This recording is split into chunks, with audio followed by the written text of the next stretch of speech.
Selamat malam, salam sejahtera. Terima kasih karena bersama dengan saya di Nazilin Unity Channel.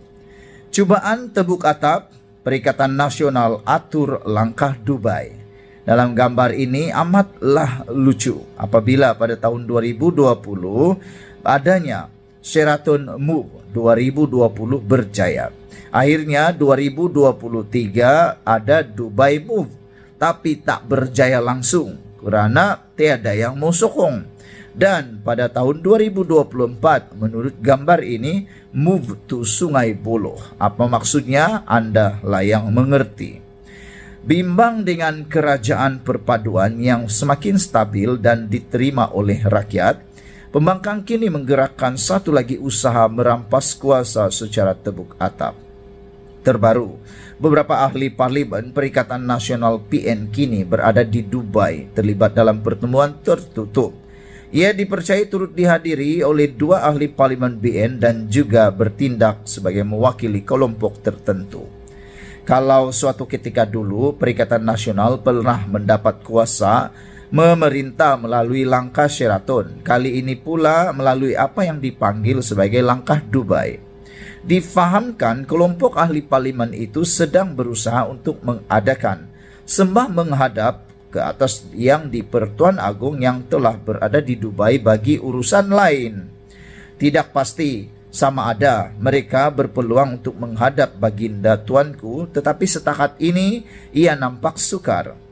Tempo yang di Pertuan Agung Al-Sultan Abdullah akan berakhir 31 Januari 2024 sebelum diambil alih oleh Sultan Johor Sultan Ibrahim Iskandar. Perkembangan terbaru ini memperlihatkan betapa Perikatan Nasional terdesak untuk merebut kuasa dengan mencabuli proses demokrasi. Melalui gerakan yang diatur, beberapa pemimpin PAS dan Bersatu coba mendapatkan sokongan sebagian ahli parlimen Barisan Nasional BN dan Parti Pesaka Bumi Putra Bersatu Sarawak PBB. Antara tawaran yang diberikan kepada BN termasuk MCA dan MIC ialah jawatan timbalan Perdana Menteri dan Menteri Kabinet Kanan kepada beberapa pemimpin serta pengampunan kepada bekas Perdana Menteri Datuk Seri Najib Tun Razak. Langkah tersebut antara lain bertujuan menarik sokongan orang Melayu dan akar umbi UMNO khususnya bagi menyokong pembentukan kerajaan baharu nanti. Ternyata Perikatan Nasional mahu memanipulasi isu pengampunan dan pembebasan Najib bagi kepentingan politik sempit, yaitu hanya untuk tujuan mendapatkan kuasa. Turut dirangka adalah mewujudkan semula muafakat nasional sebagaimana pernah dirintis oleh UMNO dan PAS selepas PRU 14. Seorang bekas Perdana Menteri dan bekas Menteri Kanan daripada UMNO adalah di antara beberapa pemimpin UMNO yang bekerja sama dengan PN bagi menjayakan percaturan terbaru ini. Kedua-duanya mengambil pendekatan baling batu sembunyi tangan, namun perkara tersebut dapat dihidu lebih awal. Beberapa pemimpin UMNO termasuk yang tidak berpuas hati dan kecewa dengan rombakan kabinet baru-baru ini turut diambil kesempatan oleh Perikatan Nasional dengan menawarkan kedudukan lebih baik. Menurut sumber, Perikatan Nasional juga sedia menawarkan jawatan Perdana Menteri kepada PBB dan autonomi yang lebih besar selain 20% royalti hasil minyak kepada Sarawak. Walaupun pelbagai pihak dan rakyat telah menolak sebarang gerakan untuk menukar kerajaan secara tebuk atap demi kestabilan, Perikatan Nasional masih berterusan melakukan usaha tersebut tanpa rasa bersalah dan malu.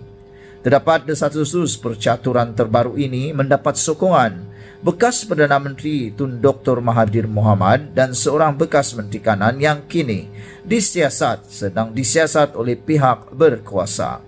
Antara asas kepada gerakan ini kononnya Perdana Menteri Datuk Seri Anwar Ibrahim gagal dalam pentadbirannya, ditolak oleh majoriti orang Islam dan faktor DAP makin berpengaruh, termasuk agresif membuat pelbagai tuntutan untuk kepentingan kaum tertentu.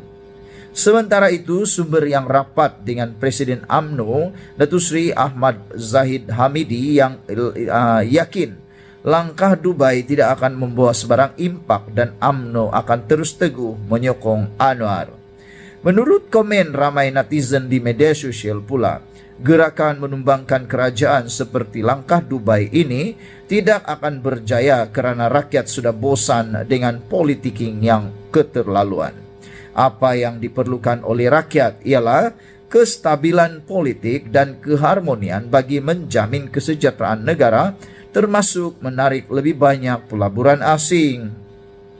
Berdasarkan semua petunjuk, langkah Dubai Percaturan Perikatan Nasional tidak akan berhasil, malah boleh menjadi senjata makan tuan. Rakyat akan lebih simpati kepada kerajaan pimpinan Perdana Menteri Anwar Ibrahim yang diketahui umum bekerja keras. Sebaliknya, Perikatan Nasional dilihat asik mahu sabotaj negara. Dipetik daripada Harapan Daily, ditulis oleh Zamani Zaman. Sekian dulu untuk kali ini. Jangan lupa tinggalkan komen Anda, tekan butang subscribe. Malaysia kita punya, kita jaga sama-sama, cintai Malaysiaku. Bye-bye. Selamat datang, salam sejahtera. Terima kasih kerana bersama dengan saya di Nazilin Unity Channel. Ada orang kata sah malam ini akan tukar kerajaan baru. Tapi nak gelak pun boleh jugalah Anda gelaklah kuat-kuat. Ha. Itu semua adalah penipuan belaka. Itu hanyalah angan-angan belaka, mimpi di siang bolong. Kerana sah malam ini kita sambut tahun baru, bukan kerajaan baru. Itu kata seorang pemimpin besar dalam UMNO, yaitu Lokman Nur Adam. Sah malam ini kita sambut tahun baru dan bukan kerajaan baru. Malam ini saudara-saudara, kita akan sambut tahun baru tanpa kerajaan baru, kata Lokman Adam. Itu sindilan beliau terhadap blog pembangkang Perikatan Nasional PN.